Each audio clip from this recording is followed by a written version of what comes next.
Estás en sintonía de Punto de Corte Radio. Irreverencia con sentido común. Con sentido común.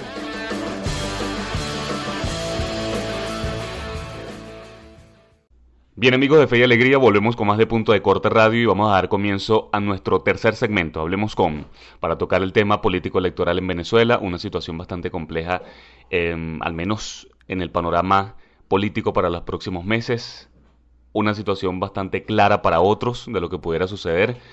Esto lo ha marcado, por supuesto, designaciones del Tribunal Supremo de Justicia, sentencias tanto del Consejo Nacional Electoral también en sus modificaciones de lo que es la ley electoral, y esto lo vamos a conversar a continuación. Hablemos con.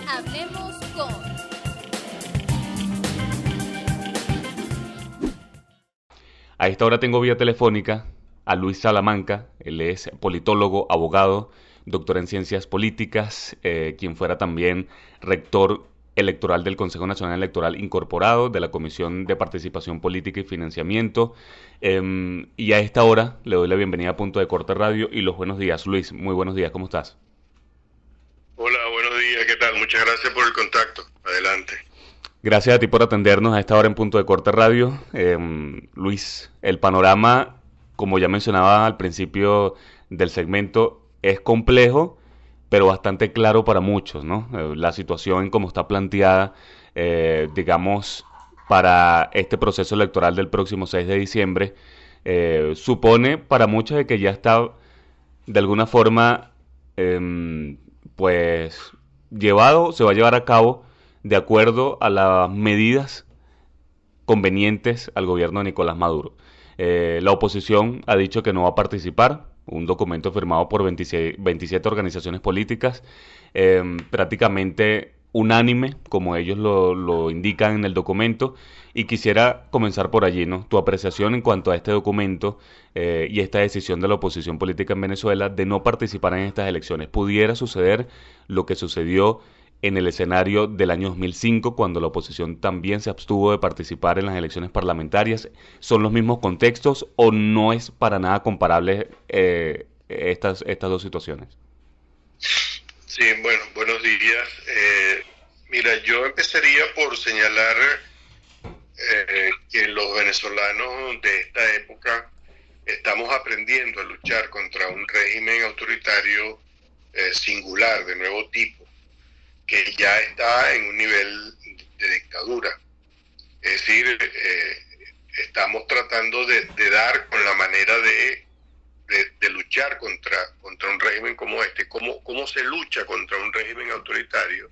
Contra una dictadura que no surgió de manera clásica, tras un golpe de Estado violento que aplastó a toda la oposición en pocas acciones, sino que es un régimen dictatorial por evolución, es decir, que ha mutado desde la democracia y entonces eso a veces confunde a los opositores, a veces no, bastantes veces confunde a los opositores debido a que no es esa típica dictadura aplastante, ¿no? de otros tiempos. Así es. Entonces, y lo peor es que no hay un manual, o sea, no tenemos un manual que nos diga, mira, aquí están las instrucciones y consulta por aquí, sigue por allá, ¿no? El know-how tiene que salir de la propia experiencia, es decir, el cómo hacer tendrá que salir de esta experiencia. Por supuesto, se tendrán las referencias internacionales e históricas respectivas, pero fíjate que no es suficiente, pues, ¿no? Es decir, aquí hay mucho todavía que aprender. Y yo quiero en ese sentido, aprovechando además que es una emisora de un colegio muy famoso, el cual está muy ligado con mi vida estudiantil. Sí. Porque fui alumno en primaria en Puerto Ordaz en ese colegio, y lo admiro mucho y lo aprecio mucho.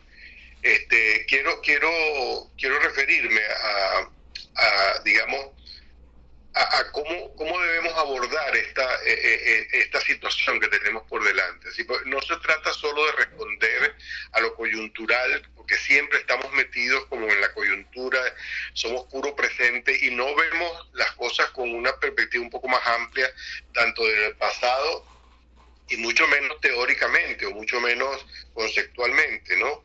Entonces, a mí me gustaría gustaría, digamos, plantearte esta respuesta a partir de una visión general que yo he venido desarrollando en mi trabajo sobre Venezuela. Fíjate, nosotros hemos tenido varios caminos que hemos venido transitando desde hace ya mucho tiempo, ¿no?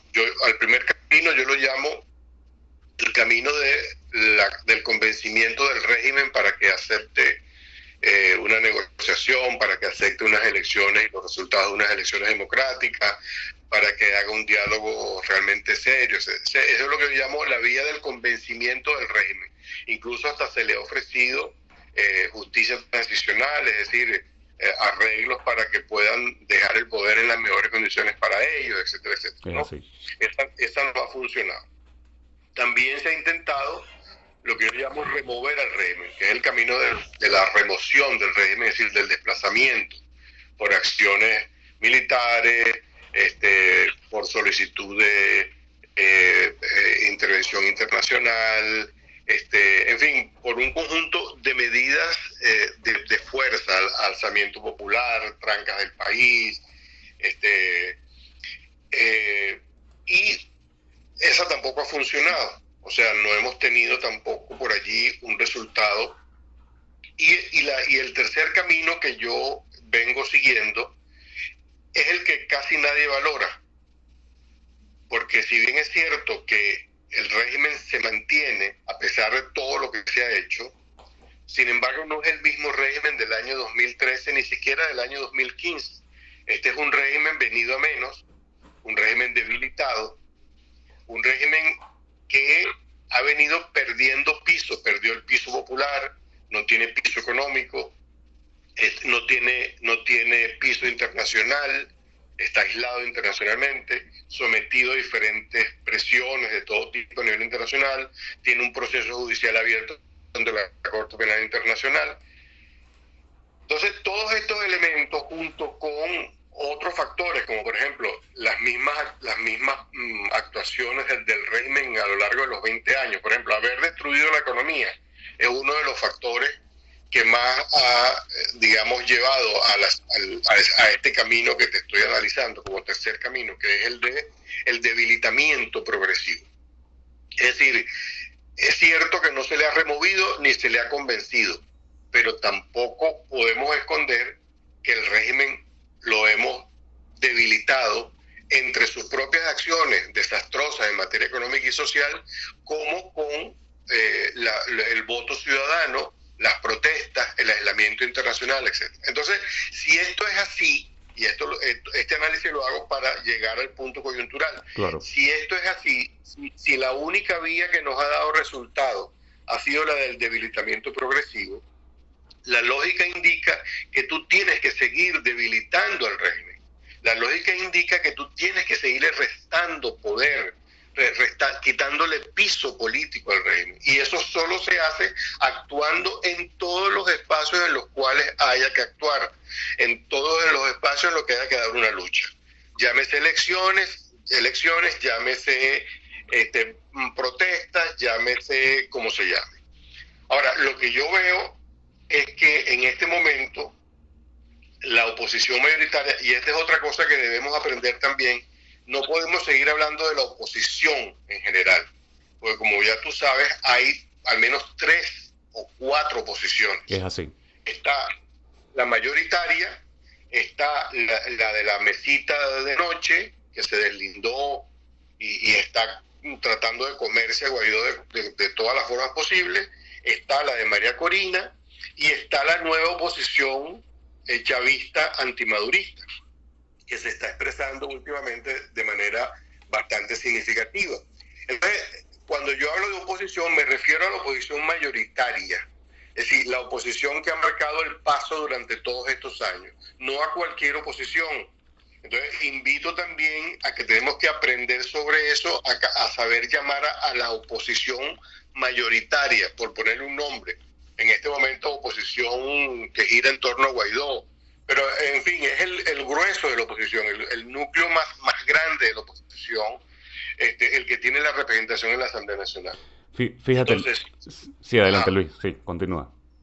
No, que si siguiendo el hilo, entonces, digamos, esta oposición mayoritaria que ha hasta ahora tenido importantes avances, como el del 2015 con las elecciones parlamentarias, con la aparición de Guaidó en el 2019, el apoyo de la comunidad democrática internacional, el debilitamiento mayor del régimen ha sido consecuencia de la presencia de esa oposición en todos los terrenos de lucha que se han presentado. Entonces, si ese es el camino que te ha venido dando más resultados, porque tú te vienes debilitando el régimen, porque tienes que recordar, y esta es otra cosa que tenemos que aprender, que a veces queremos en una sola jugada o en una sola actividad lograr el objetivo máximo, y si no lo logramos nos deprimimos y no valoramos lo que hemos logrado. O sea, no estamos valorando todo esto que se ha logrado por diferentes factores, por diferentes razones. Entonces, por ejemplo, de estas elecciones, ¿qué se podría esperar? De estas elecciones tú no puedes esperar que salga Maduro, porque primero no está en juego el cargo de Maduro. Es así. ¿No? Pero sí puedes esperar quitarle o seguir manteniendo tú un poder que el régimen necesita urgentemente para legitimar sus acciones autoritarias. Entonces, ¿qué es mejor, que tenga la Asamblea Nacional Maduro o que la tenga la oposición mayoritaria o la oposición en su conjunto? Bueno, obviamente, la lógica te indica cuál es la respuesta, que lo mejor es que la tenga la oposición mayoritaria. Ahora, la oposición mayoritaria dice que no va a participar. Entonces tú dices, caramba, si además tú me has dicho a mí que todas las opciones están sobre la mesa, yo esperaba que tú dieras ese paso y dijeras, bueno, yo voy a agarrar el toro por los cachos y voy a asumir esta elección que me está planteando Maduro y el régimen, una elección viciada, una elección controlada, manipulada. Es que tú no le puedes pedir peras al olmo, tú no le puedes pedir elecciones democráticas a una dictadura. No le puedes pedir condiciones electorales a un régimen que lo que quiere es justamente todo lo contrario. Entonces, ¿qué es lo que tú tienes que plantearte como aspiración en una participación como esta? Bueno, a seguirle generando conflicto al régimen, a marcarlo en toda la cancha, a quitarle poder, a no permitirle que asuma. Mira, tú lo dijiste hace un momento, estamos pagando el error del 2005 todavía. Okay. El error del 2005 todavía se está pagando. Bien, vamos a hacer una pausa comercial. Los invito a que se mantengan en sintonía de Fe y Alegría. Al regreso, más de este interesante análisis que hace Luis Salamanca, politólogo, abogado, doctor en ciencias políticas y ex rector del Consejo Nacional Electoral, sobre el panorama político electoral en Venezuela para los próximos meses. Al regreso, más de Punto de Corte Radio. No se aparte de la señal de Fe y Alegría. En tan solo minutos, más de Punto de Corte Radio. Irreverencia con sentido común. Con sentido común.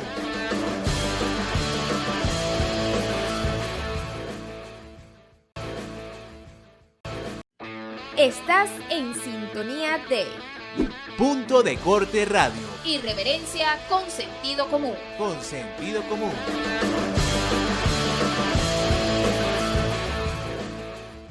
Amigos de Fe y Alegría, volvemos con más de Punto de Corte Radio y vamos a continuar colocándoles a continuación la entrevista con Luis Salamanca, politólogo, doctor en ciencias políticas, ex rector del Consejo Nacional Electoral y abogado.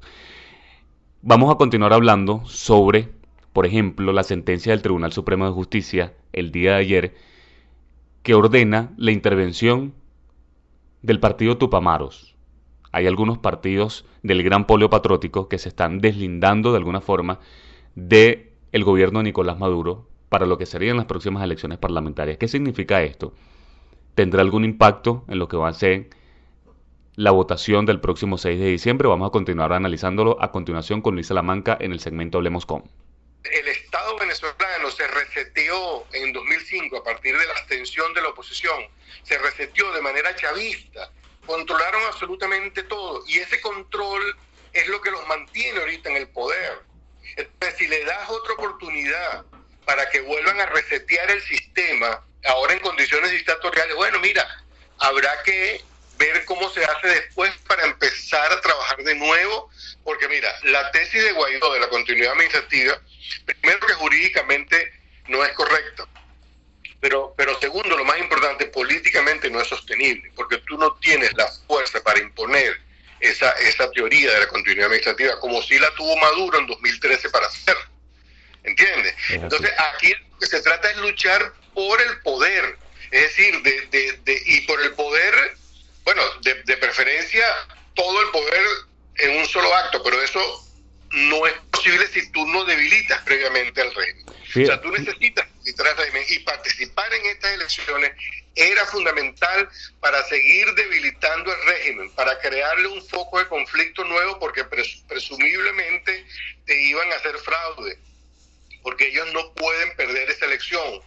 Entonces, con el argumento de los fraudes en la mano, tú estás en mejores condiciones, ¿verdad?, para seguir dando tu lucha, porque es que es una lucha constante, permanente. Esto no tiene un fin predeterminado, no sabemos cuándo va a terminar, puede ser mañana, puede ser el año que viene, puede ser dentro de 5 años. Recuerda que Maduro está haciendo ahorita todo su esfuerzo por consolidar su régimen dictatorial, y lo está haciendo con la ayuda de los partidos de la Mesa de Diálogo Nacional, que se están prestando para construir lo que los politólogos llamamos un sistema de partido hegemónico, es decir, un partido mayoritario que no es grande. El PSUV es una minoría, pero sería el partido dominante, el partido hegemónico, y unos partiditos alrededor, unos pequeños satélites que no le quitan el sueño al régimen. Entonces, en ese contexto tú tienes que decir, oye, yo no puedo dejar que este tipo juegue solo.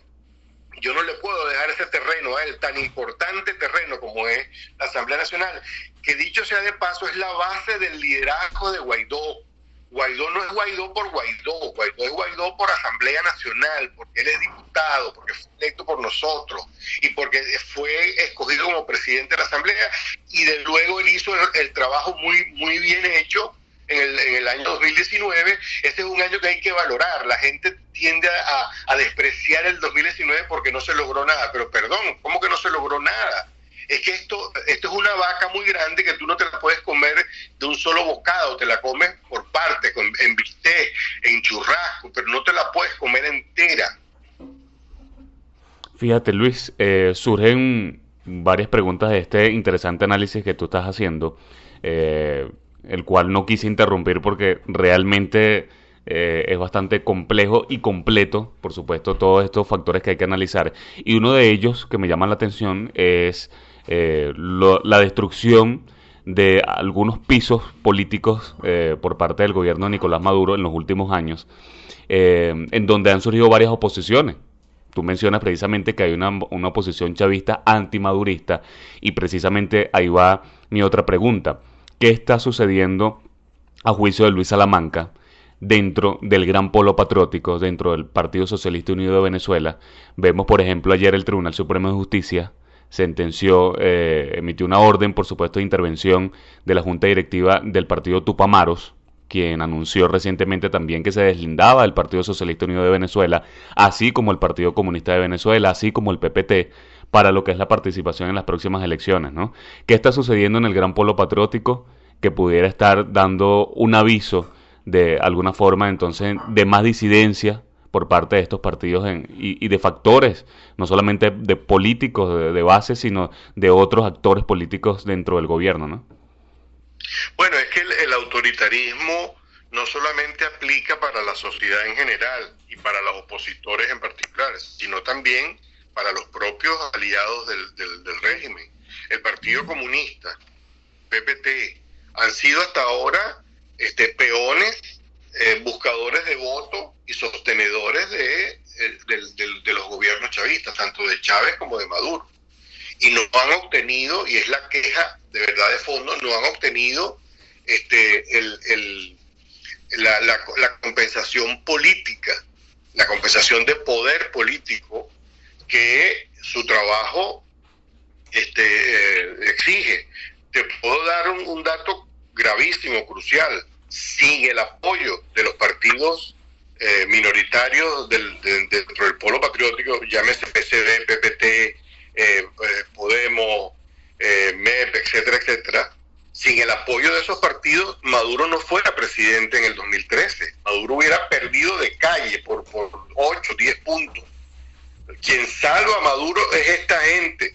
Yo lo dije en ese momento y les preguntaba a los del Partido Comunista y a otros, ¿ustedes van a seguir en este plancito de salvar al gobierno para que después los dejen como la guayabera? Porque en el fondo eso es lo que está pasando. Obviamente, la gran tragedia nacional venezolana, que se expresa hoy por hoy en hambre en las calles, en falta de todas las cosas mínimas, elementales para una vida medianamente digna, empuja también a esta crisis. Esto significa, en la práctica significa un debilitamiento más, una nueva línea de debilitamiento al interior del chavismo, al interior del régimen sostenido en este momento por Maduro. Porque evidentemente toda esa gente que se moviliza con estos partidos, el PSV, que movilizan, es como un 9%, un 8% sumados electoralmente.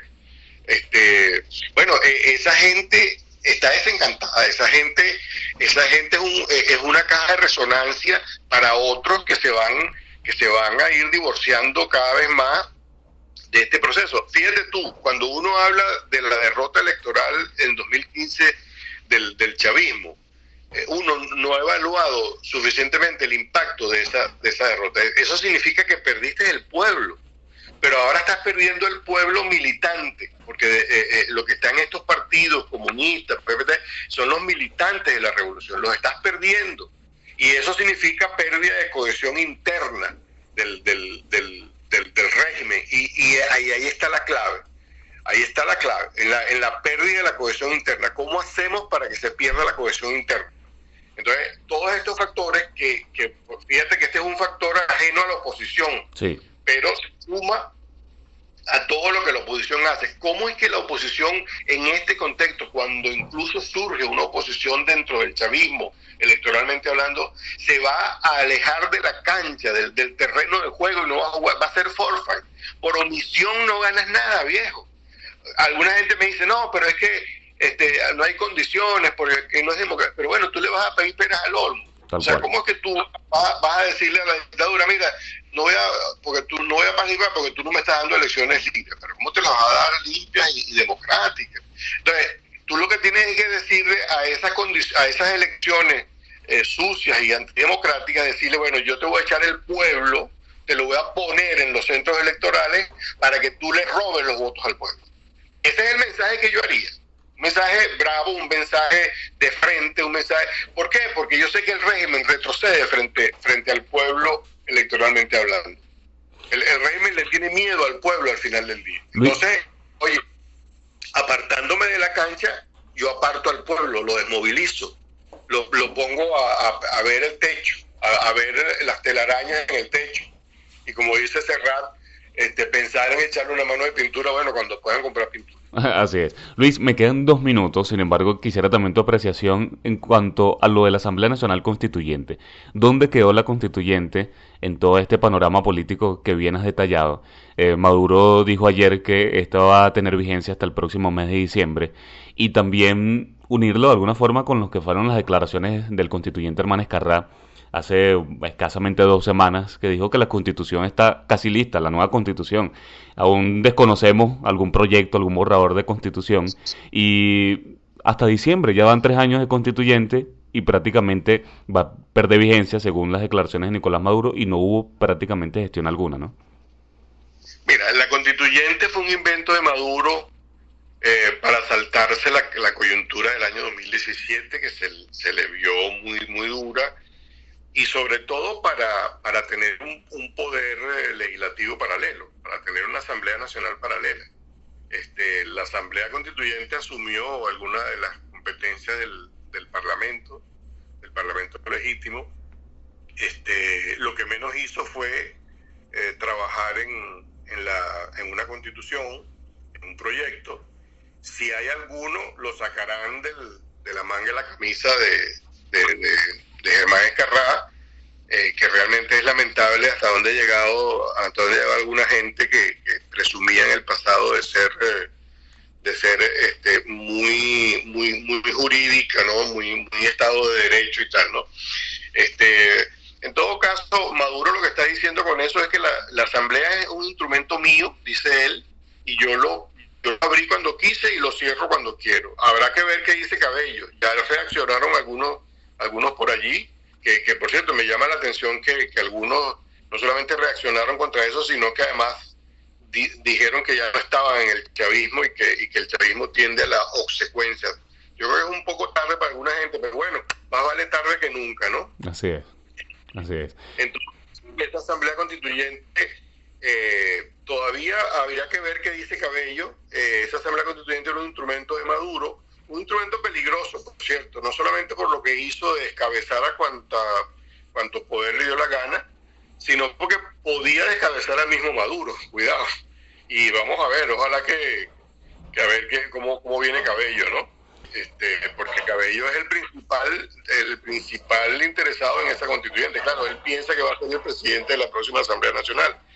Y en todo caso, decir que cierra en diciembre es reconocer que era un parlamento paralelo. Pues como van a tener la Asamblea Nacional en sus manos a partir de diciembre, bueno, ya no hará falta tener a estos 500 señores allí sin hacer nada, porque no sé qué han estado haciendo, y bueno, y trabajarán a través de la Asamblea Nacional, y allí vendrá una nueva etapa, porque tú dices, bueno, esta gente va a resetear, va a relegitimar de nuevo el sistema con esta Asamblea Nacional nueva, va a nombrar de nuevo, me imagino, a todos los encargados de los poderes públicos para que tengan el máximo de tiempo posible adelante, ¿entiendes? Sí. A pesar de que es una elección ilegal, inconstitucional. O sea, esta elección para la comunidad internacional y para el derecho no existe, pero existe de facto, existe por la fuerza, pues existe para el rey. Sí. Luis, súper agradecido por este balance, este contexto que nos planteas a esta hora aquí en Punto de Corte Radio, y gracias por atender nuestra llamada. Quedan muchos factores por analizar, pero es poco el tiempo, como bien sabes, aquí en radio. Sí, bueno, muchas gracias. Me gustaría si me puedes enviar el link de la grabación. Seguro. Igualmente, como siempre recordamos a nuestros oyentes, esta entrevista la pueden ver reseñada en nuestro portal de noticias www.puntodecorte.com y en nuestro canal de YouTube Punto de Corte TV. Luis, muchísimas gracias.